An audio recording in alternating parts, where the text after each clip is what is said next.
to thank you again for joining us again in the third and last part in this series of the consultative meeting between the diaspora and Kongomano la Mageuzi. It's been an enlightening discussion. My understanding of Kongomano la Mageuzi, it's a group of citizens together with political parties and other institutions that have come together. You understand that the Kenyan, our electoral laws do provide for registration of coalitions or movements or partnerships that come together. So although it's not a registered political party as of now, because it's made up of other political parties, there are a number of political parties that form it. There's the United Green Movement, and you saw Neto here, Agostino Neto here before.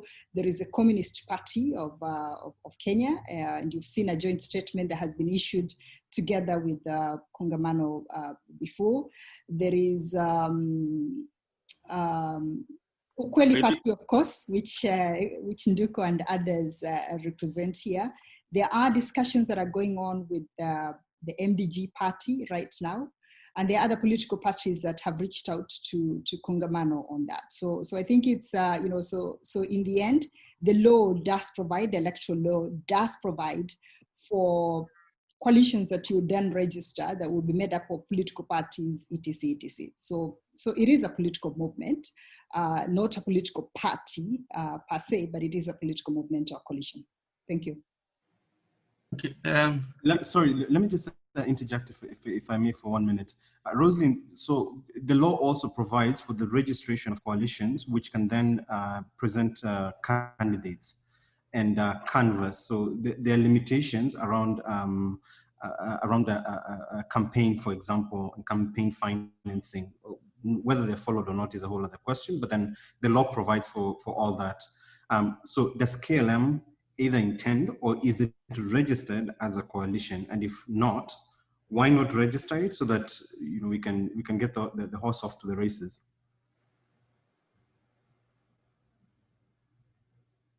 Or is that in the plans? Is that in the works? Or yeah, is it in the works? Because then other associations, institutions can join in. Good. John Githongo, would you like to answer that, given that Nduko is not able to be heard? Yeah, I'll be happy to. Sorry, I've also been having difficulty with my connections. Yes, I mean, there's definitely a plan to register. It hasn't coalesced because we've been first essentially focused on bringing on like-minded political formations. As Rosalind has mentioned, we've got other political parties, some that we reached out to, but now some that are reaching out to us. We developed a criteria for interaction, and that has been developing. So we are moving in the direction of registering, in part because we have many individuals within Kongomano who have already declared that they plan to stand for elections in the next elections. So it's not something that we can escape. It's a matter of going through the process of us organizing ourselves, getting to the point where we are able to meet with the diaspora. For me is a great milestone, considering the month that we spent of the different committees working out who we are, what our ideology is, what our charter is, where we want to go, setting up the communications team. There's also a resource mobilization team, etc. So yes, the plan is to register to be able to contest, because there are individuals who have joined Kongomano for the express purpose of contesting elections in 2022. Okay. So I guess then on that note, then my understanding then is we're a political coalition of like-minded individuals, groups, parties, and all the above. Then I guess one of my challenges with organizations or coalitions like this is there's so many players with so many diverse interests, and I'm just wondering, so there's this tension between the movement and the actual political party that will elect representatives to contest in parliament and actually effect certain policies within the legislature.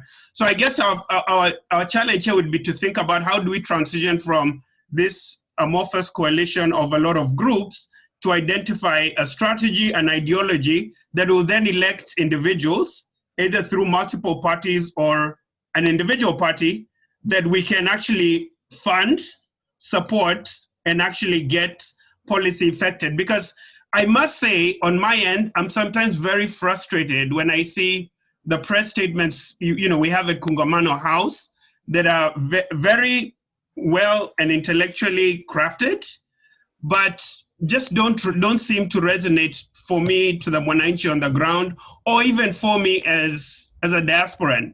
It seems like sisi ni KLM ni ile chura ina wika na ng'ombe bado itakunywa maji. Ng'ombe yuko pale bado atakunywa maji na chura atapiga makelele kutoka mchana mpaka usiku. Hakuna kitu kitafanyika. In other words, the frog keeps crying, KLM keeps crying, and wananchi agree with the frog, but the cow is still gonna drink and is gonna keep drinking and even kick you in the face. So, you know, I'm just, and I'm not sure I have the answer. I'm just figuring out. We really need more to like a buffalo. We really need to get very clear about strategy and say, okay, we have so many disparate groups. Who's going to lead the group? Because this is part of the issue with civil society or a lot of these coalitions. You don't have one leader.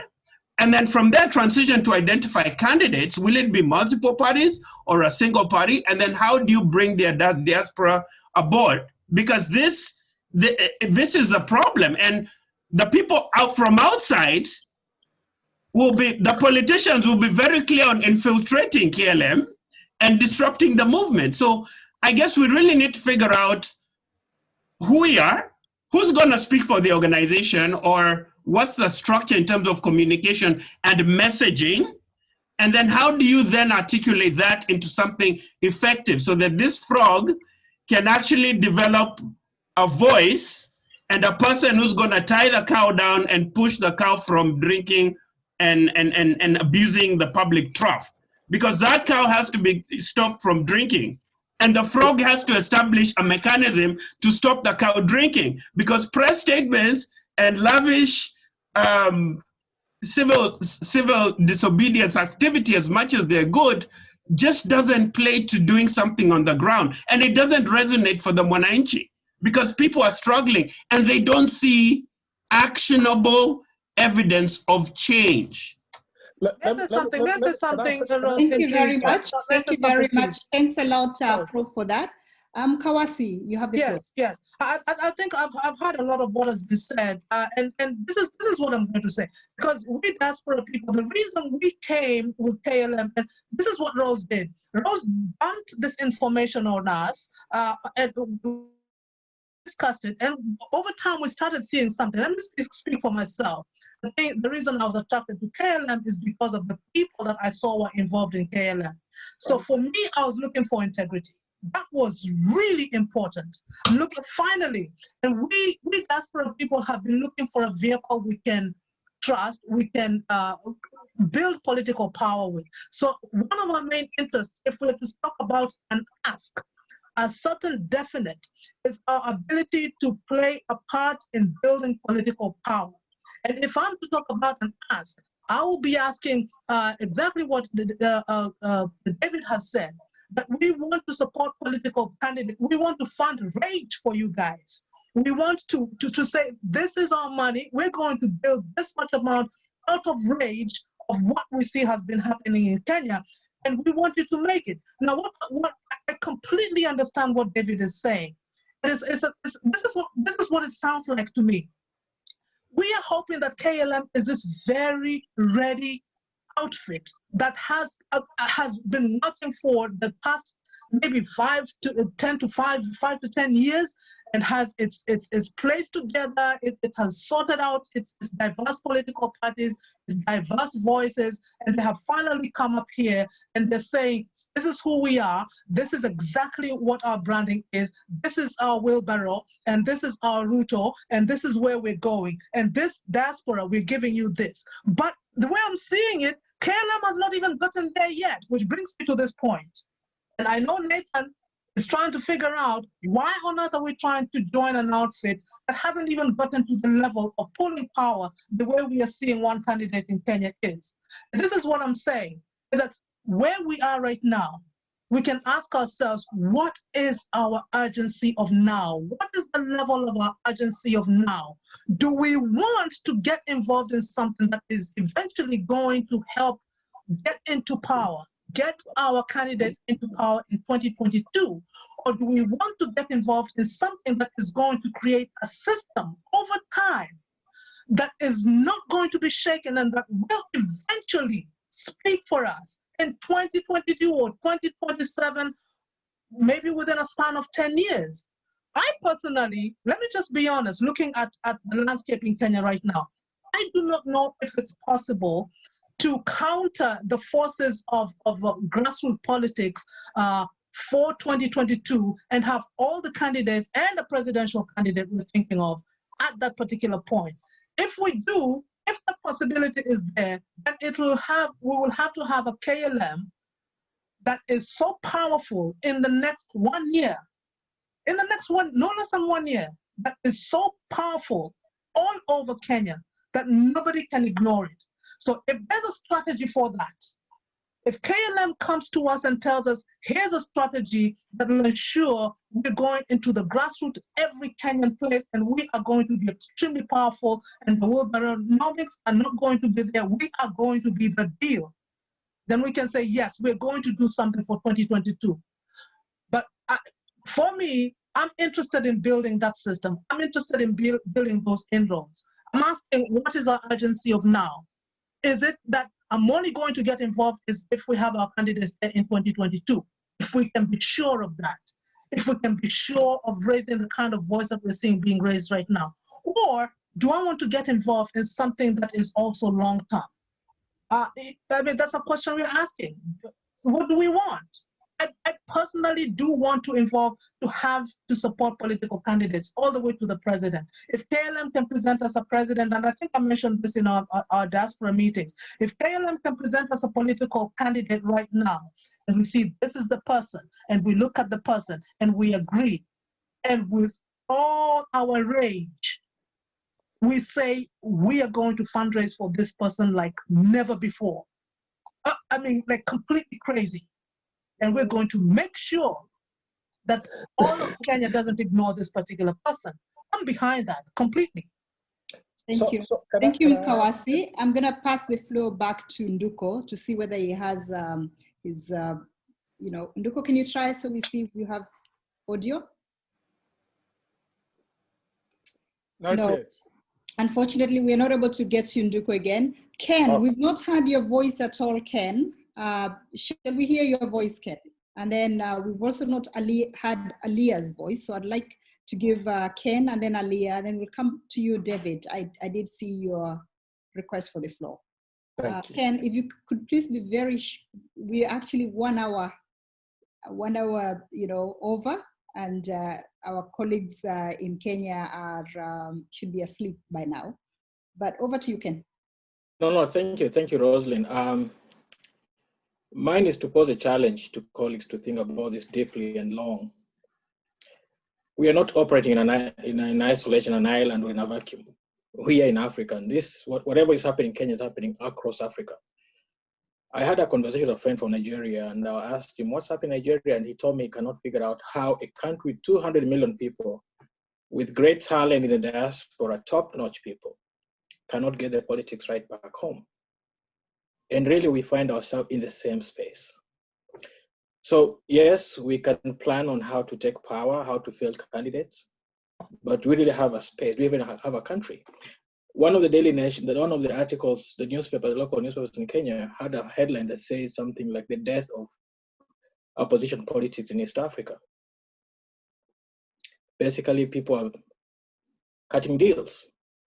So as we plan to run in a competitive election, there might be none.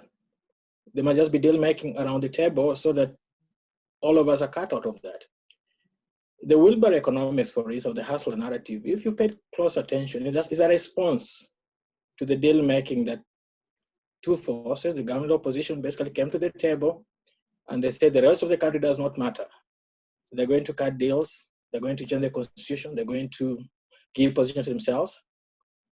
And fairly or not, for any particular reason, these people came up and said, no, we also want to be listened. We want also to be at the table.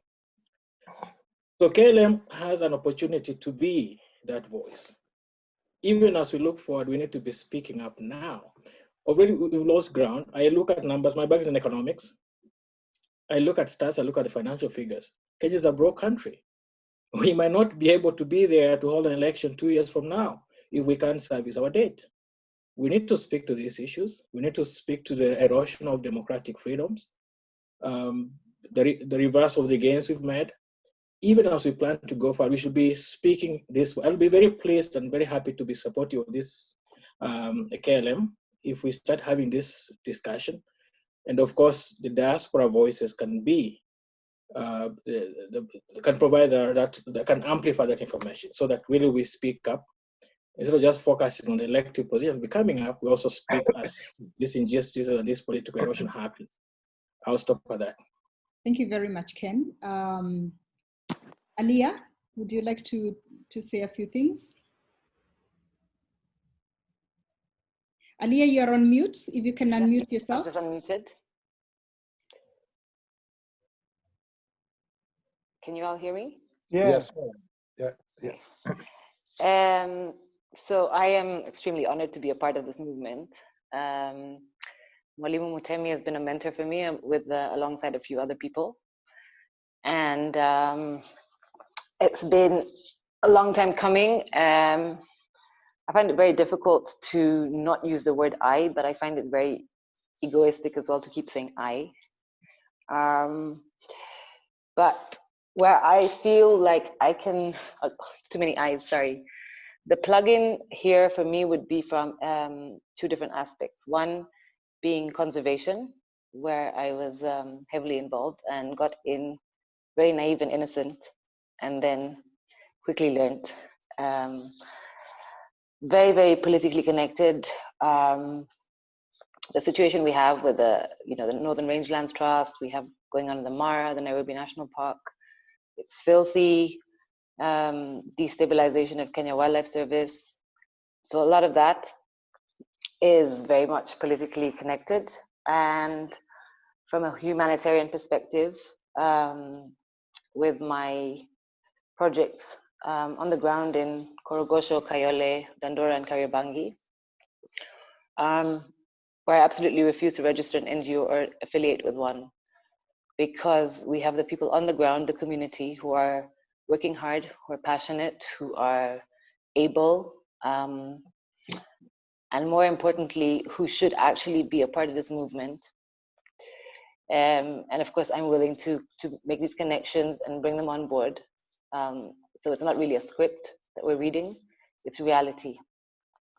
Thank you. Thank you very much, Aliyah. And we applaud you really for the work that you continue doing. Chris, you're going to be next because you haven't spoken at all. But I wanted to draw your attention to some of the conversations that are going on in the chat room. So that if you have some questions that have not been answered, you might find your answers there. I think maybe to restate what Mkawasi said very eloquently, that this is a movement that is coming to you, members of the diaspora, very early on. I mean, there are very many unanswered questions. There's a lot of work ahead. So they're not coming to you as an established Jubilee and saying, we have our Jubilee party that has been in existence for the last 5 years, and this is our plan of action, and how can you contribute to it? No, they're coming to you saying, we launched ourselves less than 2 months ago. We're still a baby. We have not walked yet. We have not even crawled. We want you to come in as a partner from the very beginning. so that we can build this together. So it's not something that is built, done, and packaged. It is something that is being built, and you're being brought in as citizens, as Kenyans in the diaspora, because of your intellectual capacity, because of your connections at home, because of your financial might, to be able to say, okay, you have an opportunity. You know, as much as we criticize and say KLM goes and issues statements, there are people who would argue that, and so do you as diaspora. You sit in your nice show that is done by Chris Wamalwa and you criticize everything that goes on. And, you know, there's nothing else we see apart from you telling us about what is wrong. And so we all have obligations. And so this is an opportunity for us to see whether we can partner together. It's an opportunity for us to continue these conversations. Maybe Chris will come and bother you and say, can we have this on a monthly basis, or you know, every 2 weeks, or every, you know, whatever you know, works out. So just to, as we wind up, to just say, let's think through what the conclusion of this discussion would be, that, you know, there are very many unanswered questions. And even if we actually extended this to 3 hours, there might actually be no answers that Tunduko can give you to a lot of these things, because these are things that we are thinking together. And you're being asked as Dave, as Nathan, as Ken, you know, to bring in all the intellectual capacity that you have to build something. I like building things from scratch rather than being given an IBC commission that is already messed up to work on. It's much better to fix something that you're starting than something that is already done and sealed. But Chris, over to you. The more we discuss these things openly, the more we'll come to some understanding. And even for me right now, I have some good understanding of what KLM is. And I'm very excited about this. Back to you, Rose. Thank you very much, Chris, for summing that up very well. I see that Nico has a lot of points that he has put on the chat room there. I'm going to give, you know, 2 people the floor, and then we will wind up, because my apologies, but I did have an engagement here in my house at 5:30, so there will be a lot of noise here shortly. So I don't want to keep all of you waiting, or expose you to all the noise that is going to be happening here in a few minutes. But Mtemi, do you want to be just very brief? And then I'm sorry, Rose. 1 second, please. 1 second. Yes, Mkawasa. I just want to add on to what David has said, that just to reiterate that the diaspora is not a monolith politically. We have to remember that. Yeah. So we know right now as we speak that there are groups of diaspora that are talking about how much they're going to raise for Ruto, and some talking about how much they're going to raise for Uhuru, whoever it is. It's not Uhuru, whoever it is. Right. So I think what we'll be looking for eventually, because we're talking about playing hardball politics, is how loud our voice is going to be. And how loud it's going to be is going to depend on how passionate you guys on the ground are going to make us. Yeah, thank you so much, Kawasi, and Dave, and everyone else. I just wanted to reiterate that